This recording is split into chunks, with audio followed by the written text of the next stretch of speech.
5, 4, 3, 2, 1, 0, and liftoff.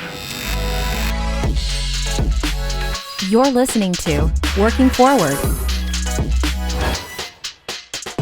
presented by Symetra,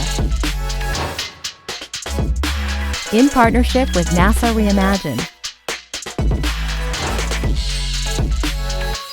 In this limited podcast series, hosted by Harry Monty, Laura Dinan-Haber, Paul Tyler, and Todd Zen, we explore the future of work from a variety of viewpoints and discuss the challenges and opportunities ahead. Hello, and welcome into the Working Forward podcast. I'm Todd Zen, one of your hosts, and we are so happy that you have decided to join us as we continue to talk about the future of work. So I say happy. Happy is really the key word for our topic today. We're really going to dig into the concept of happiness and really the intersection of a lot of things we've covered on the podcast so far. So mental health, inclusiveness, engagement at the workplace, all of this is going to come together in, I think, a really fun conversation with a guest who couldn't be more perfectly aligned for us to have this conversation with. So I'm really excited to bring him in. But before I do, I want to introduce our other hosts, and first starting with Harry Monty, our head of benefits here at Symetra. Hi, Harry. Welcome to the show. Hey, Todd. Thanks. Really looking forward to today. Yeah, Darren and I have had a lot of conversations about this topic and about his book, and I think he's going to be a great guest. So looking forward to it. Excellent. So we are down one of our friends at NASA Reimagined. Unfortunately, Laura Dinan-Haber had a scheduling conflict, but she will be back next time. We'll miss her, but we do have our friend Paul Tyler. Paul, hello. Welcome.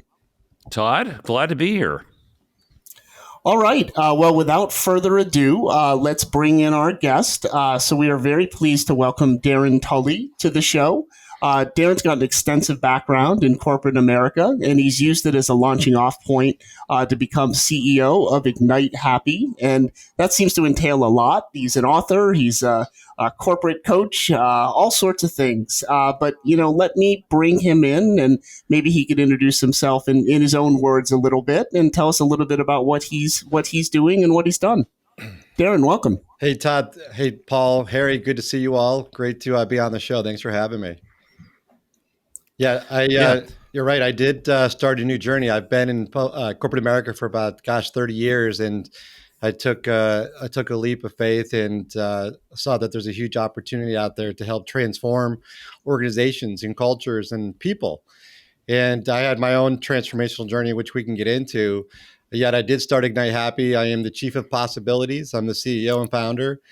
And I'm out there trying to ignite happy humans and organizations to really unlock the potential of people all around us and to spark possibilities, because there is so much potential that can be tapped in when we actually sync up to a higher purpose and a greater calling, which we can talk about that too, Todd. So I'm out there coaching and consulting. I have my own podcast called Live Your Possible.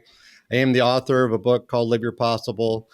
And what I'm trying to do, again, is to help people pursue an authentic, inclusive, and joyful life. And people are doing this as individuals, as teams, and as organizations. And there's a lot of tremendous stories and results that people are realizing just based on the change of their own way and path and purpose to realize that they can actually do almost, I would say, the unimaginable. And that's why I love calling my book Live Your Possible, because there are things sitting amongst us that we could tap into every day if we just set ourselves down the right path. Hey, excellent, Darren. I'll jump in on the first question. First of all, I got your book on my bookcase at home, and I've enjoyed reading it. It's a good program, I think, for anyone who is looking to follow their own journey. But the question I've got for you is, why is the book cover pink? Yeah, that's a good question. There's a lot of meanings at this point. My transformation started with the color pink. I was actually at a diversity and inclusion event just about over 6 years ago, and it was actually my understanding that I wasn't living out my purpose. I wasn't leading the way I could. I was a senior leader in a Fortune 100 company, and I realized I was focusing on the wrong things. I was focusing on results and making it harder for folks to actually achieve their potential and their possibilities. And I guess I could say out loud that I had these unknown unconscious biases that I was actually ashamed of. And what I committed to do coming out of that D&I event was change my purpose to be more inclusive and expansive, to welcome the world and invite it in differently and to look for differences. And when I was doing that, I had this pink pen, and I had this pink pen I carry with me all the time. And that was the start of the journey for the color pink, because it was actually my accountability reminder that if I'm going to make a difference, I needed to be different every day. So I needed to use this pink pen to remind myself that I need to look for differences. I need to embrace the world differently, and I need to have a greater purpose. I need to really welcome the world in, because I do believe there's this potential that's filled with this light, that's creative, that's joyful, and truly authentic, that I think we actually shut down on people. It's almost like a dimmer switch to a light. We actually kind of dim the light back. People don't even realize it. And then we wake up in the workplace and we're lost. We're not feeling included. We're feeling isolated, all these things. So I'm committed to change, and that color is reminding me to take the actions. And you can see by my podcast icon behind me, if you're looking at this on the show versus listening, and it's a one-eyed smile. This one-eyed smile was an event I had with my daughter, and it's on the back of an Italian ice lid, where I was looking for differences, and she was looking for something as a sweet treat, as a reward for finishing homework. And it ended up being this, I would say, light up moment where I recognized that this one-eyed smile represents so much in the world, because I saw on the back of this Italian ice lid that was sitting at a table staring at my daughter and I, and the child in myself lit up. The child in my kid lit up. And I realized that the joy and possibilities are living within us every single day. And it's our responsibilities and our jobs of each other to bring it out.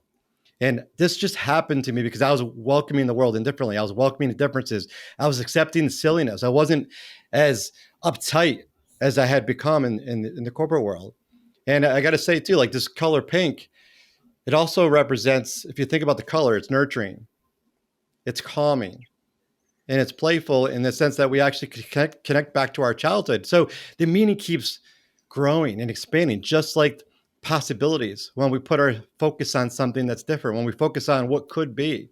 So the story keeps growing. So I appreciate you asking that color, because it is part of my brand. It's part of why I'm out there. I'm being different. Like, I am signing contracts with this pink pen. I am signing thank you notes to people that I appreciate, love letters to my family. And it just makes a difference, because people tilt their head. And that's what we need to do. We need to slow down and tilt our head to see what's in front of us every single day. So Darren, that's a great story. And, a couple of things you mentioned there squarely play back to mental health, right? And we're recording this episode toward the end of May, and May is Mental Health Awareness Month. So I'd like to bring our conversation there for a few minutes, right? Supportive mental health is a really important topic for employers these days, right? Whether it's the benefits they provide, the cultures that they create. And you mentioned a couple of things there, right? There's happiness. You mentioned people feeling isolated. I'd love to get your perspective on what companies should be thinking about today around mental health and mental well-being, but also as you think about the workforce of the future. And as all these changes around us are impacting the way we work, where employers need to take the topic of mental health and mental well-being. Yeah, such an important topic, Harry. It is incredibly impactful when we don't pay attention to it. And if we're disingenuous about the thought of having mental well-being and mental health conversations, we have to be real intentional and thoughtful about the words and the programs we have in our communities and in our corporate organizations, because people do they're afraid. They do want to understand what they have available in their services or their benefits, but they're afraid to ask. We're afraid to ask because, you know what, I'm feeling isolated, or I have a level of anxiety. I have doubt. I mean, that's something that I struggle with. Like, we need to share that. Hey, doubt is something, or anxiety. We have to, as leaders, we need to share that and how we go about using some of the benefits that are available. So we need to be vulnerable. We need to share and be active, I think, in our workplaces. And I also think, well-being is really an action to how we actually support people to work through the things where we are isolated, where we are feeling fearful, or where we have these levels of doubt, where people, I think we need to allow more actions in the workplace, make that part of our day. If it's in the workplace or at home, And how can we incorporate more activities? How can we actually really foster the meditation or certain breathing techniques? Like I have my Apple Watch and it reminds me to breathe every time I start to get all excited, which is probably all the time. So it tells me, hey, breathe, stop and breathe. So I do, thank God I do, kind of essential. Yeah, the whole thought about some of these techniques, like, hey, let's be grateful. We hear these words. We need to take it seriously because you know what it does? It slows our mind down. It gets us to be conscious. It gets us to be present. It gets us to actually recognize and notice somebody that's sitting there right in front of us. We actually start to think differently because if we don't, we start to let our mind take over and we actually aren't doing our best work, or I feel like I'm stuck or anxious. And I've felt all these things. And I don't know how many people would admit that. And I think we need to start to have open conversations, put more meaning behind these words, and actually create more access to this in the workplace and make that part of our day. And I would even encourage doing some of this to encourage folks back into the workplace at times where we can. And one other thing I would think about is how we work. So we talk about isolation and people don't feel worthy. Well, guess what? Belonging and mattering, two words that you hear about, they're buzzwords. You can create that. That will allow us to limit some of these elements that are holding us back when we think about mental health setbacks and concerns. I would also say purpose and meaningful work. Having people feel more connected. Actually, they feel they understand where they can contribute. So there's less doubt. There's less people hiding out because there's a lot of people hiding today, not wanting to step into the work. People are afraid. So we have to make it safer. We have to make it something we're going to talk about because we care. That's the key. Make the words count. We got to care for our people differently and each other. So, Darren, I have to ask a follow-up question because something you just mentioned around being vulnerable and being open to talking about the challenges of mental health is something we spend a lot of time on here at Symetra. And one of the themes that's come up in this podcast series is generational differences. And, you've talked to a lot of people about this topic of happiness and mental health and inclusion. And I find that the generational differences in what people are comfortable talking about is pretty dramatic. I'm curious if you've seen the same. Oh, absolutely. There's definitely a different level of connection and willingness to share, especially with the silent Gen, baby boomers, Gen X. There's a fear, and there's a sense of I need to kind of toe the line. I can't let people show that I'm weak or that I have a gap or any of these things. I think the folks that are Gen Z, millennials, we want to talk about it. We want to feel like we belong. We want to connect more to something bigger, the mission, the purpose. We want to get it out there. We want to grow. I want skills to help me get through it, to get past it. I want to mitigate some of those things. And these are the things that I'm noticing when we're talking and putting different programs in place with different organizations. People are lighting up. All generations are lighting up when we're actually connecting and openly discussing these topics and showing that it's okay and safe. Guess where it needs to start, though? The leaders need to step in and show, hey, I'm asking you to do this, but I'm willing to walk the talk. I'm willing to talk the talk. And that needs to happen to make it safe. And then it needs to be reinforced. And we're not holding people in a negative light. We're actually shining a light so people could walk through it and break through it, some of those fears and the levels of avoidance that people have. It's very natural. Yeah, so building on all this, we've spoken with employers directly on the show as well, and we've heard a lot about their objectives around diversity, equity, and inclusion. And a lot of your comments already are hitting on that, the importance of the inclusive environment to happiness, to satisfaction in the workplace. And I know you advise companies as well. So I'm interested in your take. What are the things that companies need to be thinking about today as they institute these type of programs or look to further them? What do they need to be thinking about to make sure they're successful out into the future, 3 years, 5 years, that sort of time horizon? I think with any program or any strategic initiative, why are you doing the DE&I initiative? Is it because that's what we're supposed to do? Or is it because there's something bigger? I think for most companies, it's something bigger. I think it's for helping people actually contribute and be involved in different ways, which is, guess what, mattering. People actually understanding how they can actually contribute. They could belong in the sense that they're welcomed with who they are. We're bringing diverse talent, so there's an ability to have diverse perspectives and insights. We're actually thinking about equity to make sure people are involved to contribute, pardon me, to contribute in ways they can and to help people grow from those experiences. And to me, inclusion is an action. It's including each other with, hey, I want to hear your idea. What do you think? Because I was raised as a leader to say, I don't know. I mean, I can't say I don't know and that I can't ask for help. So what I'm asking is we need to say, I don't know. I want your perspective and actually mean it. Show genuine care and actually bring people in a little bit differently. Because I think it ends up being a stage of mattering where people are actually feeling they're seen and they're in alignment to something bigger, to the second stage where people are feeling like, hey, they're heard, they're involved, they're contributing to continuously improving, they're growing, to the third phase where people are actually able to thrive because the focus is on them. When the focus is on our people, all people, guess what happens? We all actually contribute in amazing ways. We actually start to believe in our people differently. We actually believe in each other differently. And when we do, results actually go through the roof.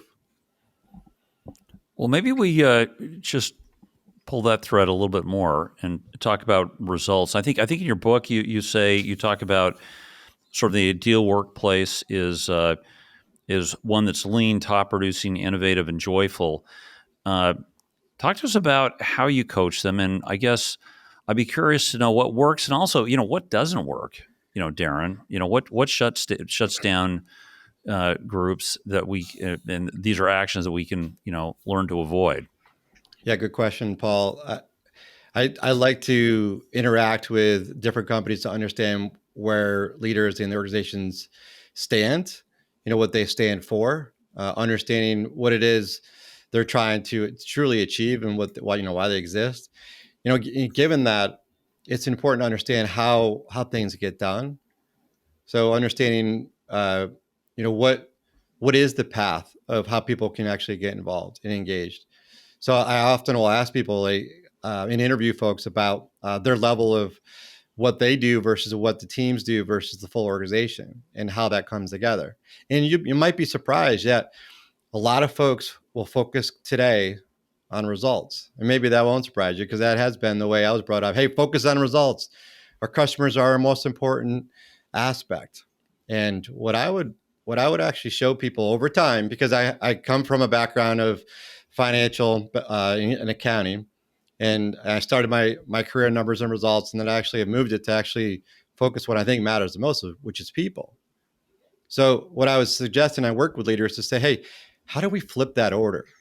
Instead of going results, customer based to process to people, how do we flip the order so it matters differently? And there's a cause and effect aspect of that in showing people how results could actually change beyond belief, maybe double. And that's what happened in a couple companies recently, where we actually say, let's focus on people, which then actually allows people to focus on employee experience. Because we know when people focus on employee experiences, there are results that companies have 4 times greater profit than other companies that don't focus on it.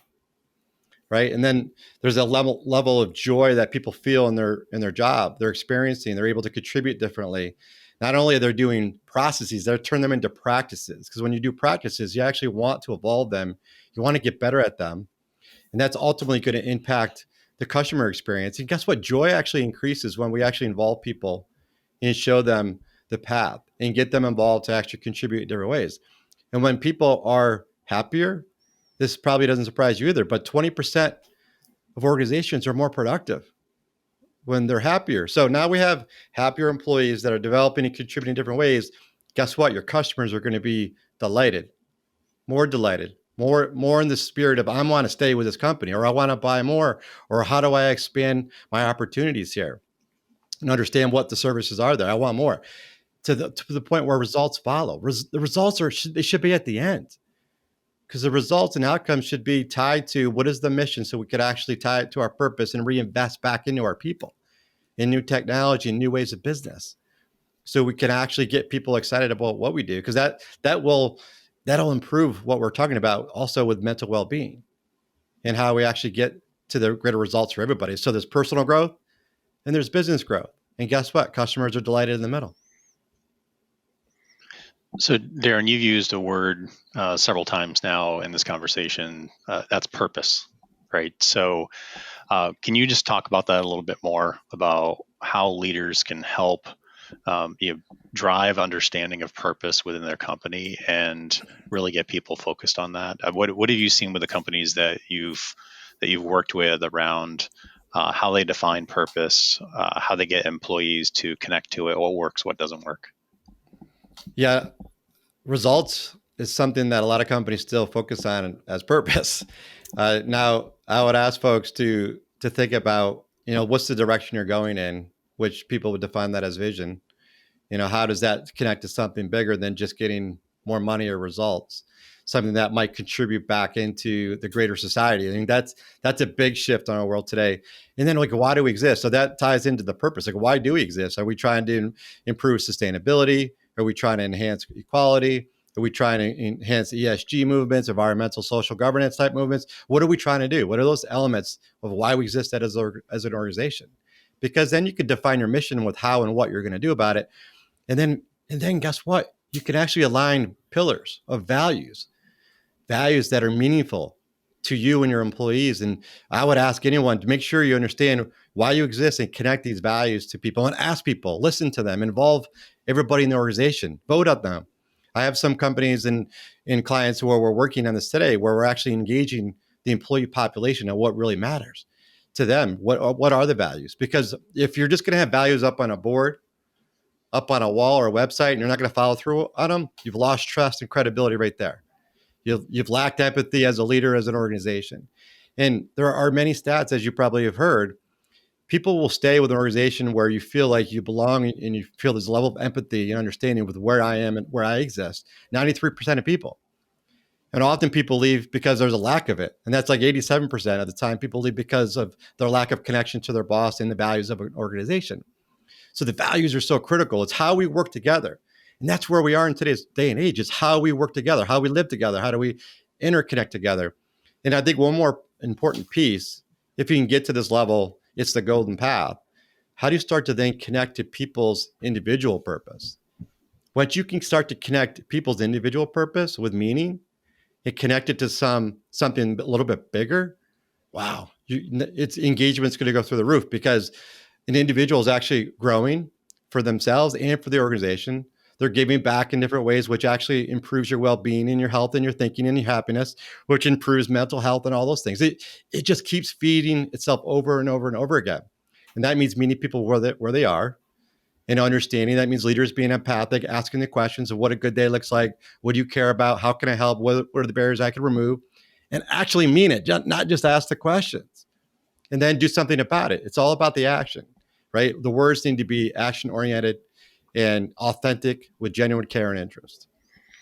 So I'm going to use Paul's expression. I'm going to keep pulling on this thread a little bit, because something you just mentioned there, we've all heard these studies about people leave because of a company because of their boss, right? But there's more behind that comment. And you said that if leaders can connect their employees to a purpose and mean it, but I think one of the things that companies struggle with is the consistency of leaders being able to do that. And so, like, what have you seen companies doing to try to shrink the difference in leaders' capabilities and being able to drive purpose and connection in their teams? Make it part of their job. I know it sounds funny. It's a great start.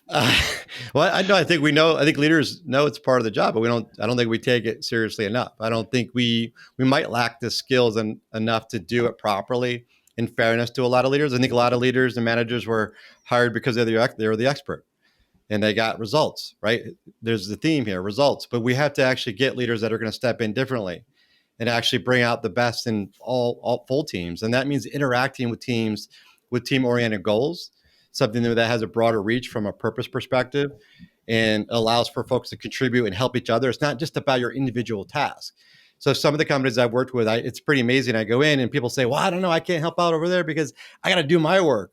It's like, no, we have to share our work in today's world, where technology is, where access is. We have to share it, and we have to work on the most important things together. We have to be communicating. That's what a leader needs to be doing. Communicating and sharing opportunities, getting people involved, inviting people to contribute in safe ways, inviting people to get involved as far as a different project or maybe something across the organization. So it's spending the time, in one-on-ones. not just saying, hey, you didn't do these 5 things, or why isn't this done? Or, hey, let's skip this. We don't have anything to catch up on because I got to go do something else. All those things have happened to me. In fact, I probably have done those things and I wish I hadn't. And I think we just have to recognize how important those moments of time are with our people and ask, hey, what does this good day look like for you? And listen. And then ask again, how is that happening? Is that happening today? What's getting in the way? Because I care for you. Like, hey, I have a problem I'm trying to solve, and ask for their perspectives and mean it. And actually care and actually respond to say thank you, to say, you know what, we're going to incorporate this and show them how it's going to connect back to purpose, how you're going to work, or how it's going to make a project better, or maybe it's going to allow to a new strategic initiative, whatever it might be. But we have to communicate. So it's about communicating and making that an intentional action. I know it might sound silly, yet I think we've gotten away from that because we are isolated. We are all over the place in the world. We have to get results today. We're too busy. To me, as a leader, that's our most important job, our people.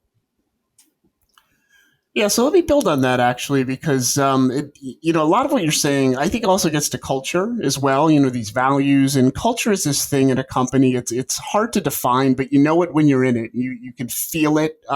It gets back to engagement.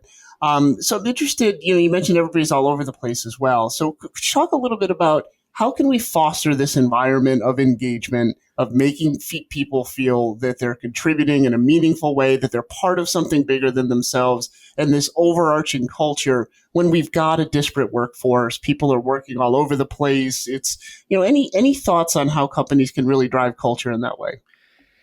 Well, culture, as you mentioned, is not a place. It's really what we all contribute to. And it's not just from the top down, it's all of us. And we all own it. I think we all need to own our parts of the landscape that we bring in wherever we're working, if it's from home or if it's in the office or in the community, wherever we are, we all contribute. We all have the opportunity to voice, and all of our voices should be listened to and heard as we're contributing to something bigger. Yet we need to make sure we understand, what are we aligning to? Back to the whole mission, purpose, and vision, and those values and those pillars. How do we work together? We need to know that. Since once we know that, and then we start to set out and ask people questions. It's not just coming from the top down. Hey, we have saying things like, hey, we have these 8, initiatives, and this is what we have to do. Maybe it's directionally say, hey, we have these 8 problems, and we would love your help solving these problems. What ideas do you have? What initiatives do you think we should do? Even though we all might have ideas, I'm sure we all have them. Yet actually letting go a little bit and actually inviting the organization, every single person. Yes, every single person, even people that are on the call center lines that are on there, 90% of the day. We need to make time for people to actually contribute and get involved in a different way. So when we actually do that, it's amazing what happens. Because what I would say currently, people are saying, I'm too busy, I have no capacity. Or as a leader, oh, my team's too busy, they can't do anything else. We got to get our work done. You know what happens when we actually invite people in and say, hey, we have these solutions that we need our problems we need solving with your solutions. People start to get interested, right? Some people step in a little bit. They actually contributed an idea and they didn't get fired. They're like, oh, okay. And then it doesn't mean all ideas are going to be taken, yet we build on them, right? We work on them, and when they get better and they become an initiative. And what I've suggested to companies, and I've seen it really work well, is even if people say, listen, I can contribute an hour a week to a project or a team, or I can contribute these ideas. I can think about this 1 hour a week or 2 hours a week, whatever it is, take it. Too often we say, no, we don't need it. You got to be on this dedicated for 40% of your week. Take whatever we can, because that's the world we're in, right? We're taking snippets from everybody. We're learning snippets. We're driving our car, listening to podcasts or snippets of information. We need to think this way and kind of meet people where they are.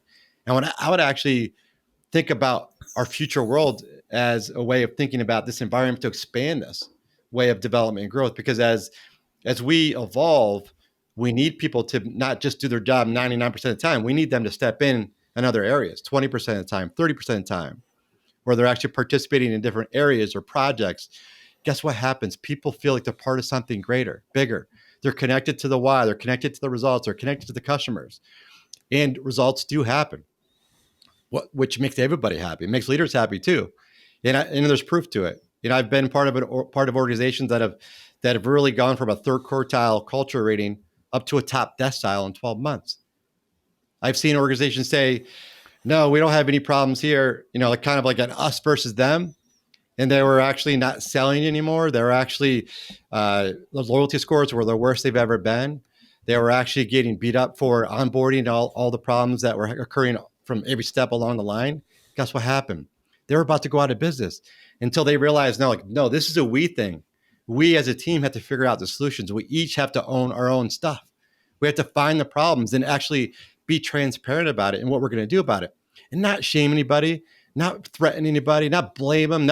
We have to actually solve it together. Guess what happened? This organization started to double the results. Their satisfaction scores, net promoter scores doubled. And they started to get back in the path of relevance again. They started to sell again because we have to drop what we're afraid of. We're afraid to be vulnerable. We're afraid to be open. We're afraid to fail. And we have to step in and actually think about growth as a way of learning and development by stepping into other organizations and areas to help out and control our own stuff and do our best too. So Darren, all the emerging technologies we've seen, Harry, don't worry, I won't launch off on this. I know where you're going.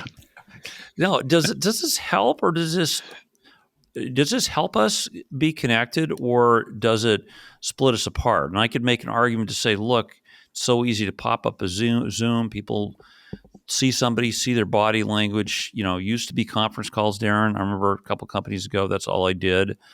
On the other hand, it can feel kind of isolating when you're never around people, or you show up to an office and there aren't a lot of people here. Yeah, I think the way we're using technology is hurting us. I think the use of technology and what technology could bring us could be tremendous. So I think we have to adapt and change our ways, which we're not doing fast enough, in my opinion. I think we're kind of accustomed to, we're on Zoom calls now. Like I used to joke when I was going from meeting to meeting to meeting to meeting, I was like, okay, see ya. And then I'd be like, not hitting on. I just didn't have time to go to the restroom. So it got worse. Yeah. And then I think people were kind of hiding, they were off screen or they weren't involved. They weren't interacting. So how we engage on Zoom or how we interact on these tools and the level of tools we're using to engage, there's different collaborative tools to be leveraging and to be thinking about, because I think it's going to advance us. We just got to do it the right way. We got to connect back to why are we doing what the things we're doing? And then I think things will build. And if we allow people to actually help us answer those problems and questions, it's pretty fascinating what people know beyond the folks on this call. I mean, people that are coming up in different generations, they're used to this world. They know all the tricks. They know how to make it better and seamless. And I do think it's our responsibility to help people learn how to be effective at it, meaning teach leaders, meaning have centers of excellence where people are actually able to be go-to people to learn how to use the tools effectively and how to change how we run meetings, how to host collaborative events, how to do mental well-being events that are focused on that, not about agendas, not about results, but about actually the people, about getting stronger and better. And I think it's a responsibility of companies with how we change, because that is how we will actually evolve and actually make technology to work kind of hand in hand. Because I think that's the only way. It's the only way that's going to allow us to thrive along with technology. So, Darren, where I thought Paul was going, and I know he was thinking it, is, obviously there's this enormous momentum right now around large language models and how it's enabling AI, and people are trying to figure out how to react to all this. I've never seen a pace of change from a technology standpoint like we're seeing right now. And so I think I already know the answer to this because of some of the prior discussion. But as I talk to other leaders in the industry or even outside of the industry, they're trying to figure out, what do I do with this? What do I do with AI? And the possibilities, but the risks and the anxiety people are feeling about what this could mean for their jobs. And so, like, if you're talking to a leader who's trying to wrestle to the ground, what do I do about this boom in AI in my organization? What would your advice be to a leader dealing with that uncertainty? It's a real certainty that's happening. So it's an That's important for sure. topic. It's so important to be transparent. I think we have to treat adults like adults and be professionals about what's ahead. And we have to give people the opportunity to step in. I think there's a stat, I saw something like 75% of people want to retrain for the future. So let's do it. Let's talk about the need to train for the future. Let's not add tools though that are just going to feel like we're just adding this and this IM tool and that tool. All of a sudden, it's hard to manage. Like we need to make sure it's intersected, or we know how to effectively use that. And that we need to make sure folks are actually trained on it, and we need to bring expertise to people that are willing to be retrained. So the idea that I was mentioning earlier too about folks that are doing their job today 99% of their day, I think we need to start to shift that dynamic to have them step into different roles 20% of the day, 30% of the day. Part of that to be developing the skills that will allow us to embrace and leverage technology and AI. Like, for example, I have a client, we were talking about the need for recognition because all this work we're talking about, if we don't recognize and reward and celebrate, it's all going to fall away. People are going to be like, yeah, they don't mean it. It's not genuine. So we talked about it. And within that meeting, someone went to ChatGPT, typed up recognition program, and guess what? It spit out the basis of a recognition program during that meeting. Awesome. Like part of me says, oh my God, nobody needs me anymore. And then I'm like, wait a minute, this is actually moving this company forward faster. This is great. This is the whole point. So now we could actually make it better. So now the people in the room actually were adding their own uniqueness, bells and whistles that'll actually make people connect to it better rather than worry about the nuances of the program. It was more about how will people get excited about it here at my company. So that was a pretty cool learning about, just AI as an example, but we need to embrace it. Like how we're teaching kids even right now, I think kids are told not to use ChatGPT, right? Because it's creating essays and it's creating whatever the questions are the teachers are asking. And I understand it. But when do we shift to the point where we actually teach people how to use it? Because that's going to be the future. We need to be able to use technology to our advantage together. And what I hope too is I hope companies are working together to create solutions that are going to interconnect, not make it harder for people. We need tools that are interconnecting, allowing us to actually be really effective, to be able to jump into different solutions, different projects. We can have that dynamic shift where we're not just full-time employees in certain jobs. We're actually mixing it up because it'll allow us to actually be developing, be more excited, more involved. We're contributing our learnings from here to here. It's just going to be an amazing turn of events. And I think there's so much opportunity. Yeah, it's scary because we don't know. Yeah, we have to kind of turn our mind to actually thinking about other AI aspects. I think about appreciative inquiry, asking our people to help us solve all these problems. I think about authentic inclusion, being genuine about what we're asking of ourselves and each other by walking the talk. We're connecting back to who we are as humans, and being inclusion as an act where we're actually involving other people, because that's where innovation, creativity, and discoveries actually exist. So yeah, Harry, I'm pretty excited about what's ahead. Yet we have to be really mindful and thoughtful about how we do this. Yeah, I have to say you opened up with the key point. It's going to happen. Right. And I think that's true of a lot of the things that we've talked about in this podcast over time, right? The macro themes that we've talked about that are happening in society around us, all accelerated by the pandemic, whether that be remote work, the usage of technology, the generational differences we talked about. I mean, there's so much change happening around us. And I think what you just outlined is critical to leaders driving change in an organization is let's be real about it. It's happening, and let's have a conversation, communicate, and actually work together to figure out how we're going to address the change and take advantage of it instead of being afraid of it. So I love your underlying message. No, I appreciate that. I do think it's our collective responsibility to help folks that want to retrade and be on this path, that we take the time and effort to actually train people up to get ready for what's ahead, and try to be as transparent as we can, because there is fear out there. Yet if we know there's a path of 12 months that there's going to be this new tool coming in, let's get on it now. Let's openly talk about it. Let's train people, because guess what? That'll light the fire. It's real. If you're in, let's go, because that will change the environment faster. And guess what? Your results will follow, and people will be excited. Change is hard, but if you can reconnect it back to your purpose and get individuals on board, if they're constantly evolving and trying to contribute to X, Y, Z, and you're doing the same thing with this technology or whatever that path is for your company, you'll be amazed. People will actually be on more on board than you probably know. I think sometimes we actually are not giving people enough credit. We have to let them know what's going on and involve them, and people will surprise you.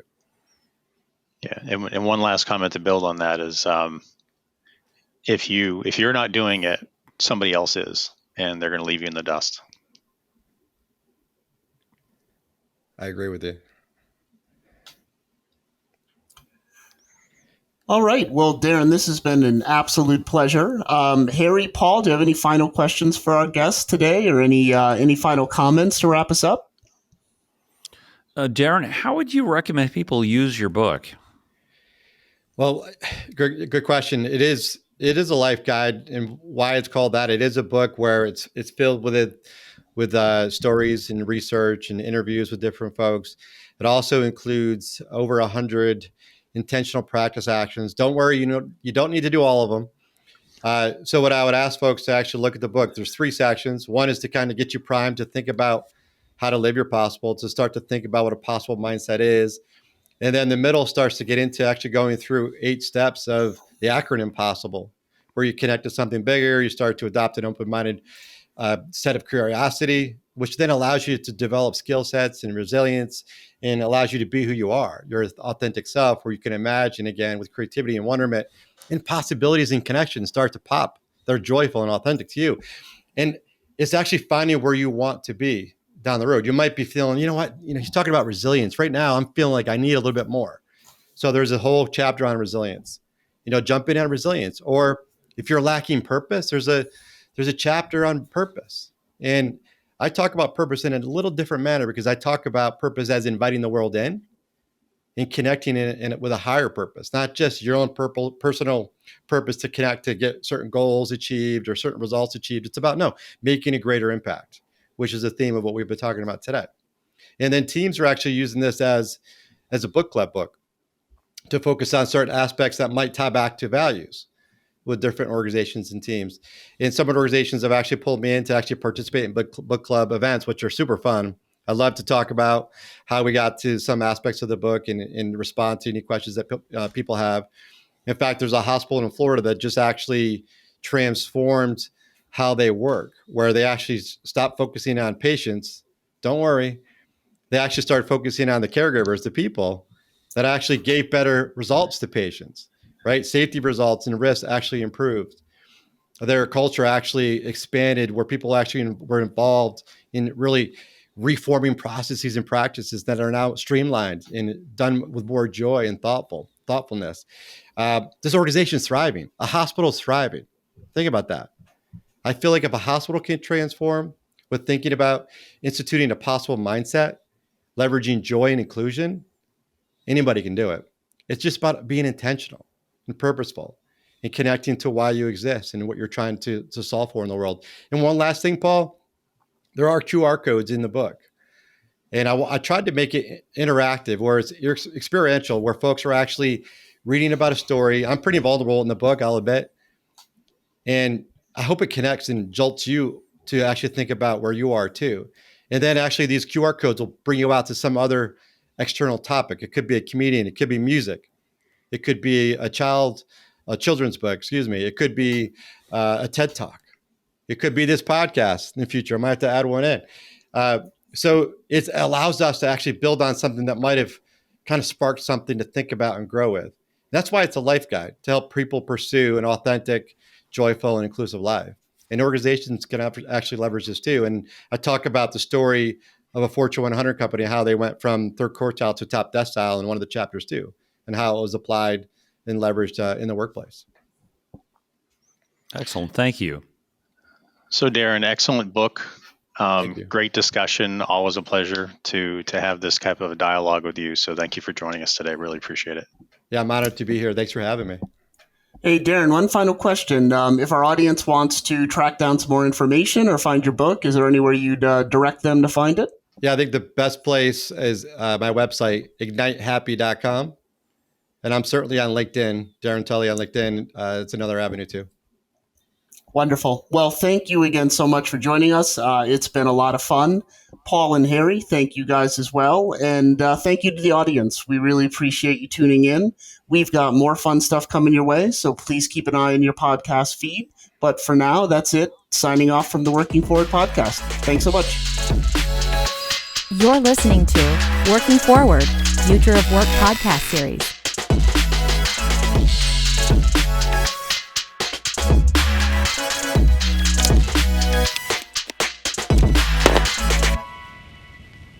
The views and opinions expressed in this podcast are those of the hosts and do not necessarily reflect the official policy or position of Symetra Life Insurance Company or its affiliates.